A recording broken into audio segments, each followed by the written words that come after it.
Hello guys, welcome back to the channel. In today's video, I'll show you how to change the language in Slack on your iPhone. Let's get started. First, open the Slack app on your iPhone and sign into your account if you haven't already. Once you're in the app, tap on your profile icon in the top right corner of the screen. Next, tap on Preferences.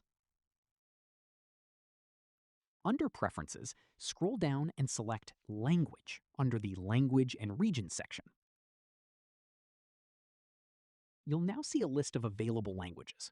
Simply tap on the language you'd like to use. A confirmation message may appear at the bottom of the screen. Tap Change to confirm your selection. Slack will then update and switch to your selected language. If you ever want to change the language again, just follow the same steps and select a different language. And that's how you can change the language in Slack on your iPhone. If this video helped you, don't forget to leave a like, subscribe to the channel, and turn on notifications for more Slack tips and tutorials. Thanks for watching, and I'll see you in the next video.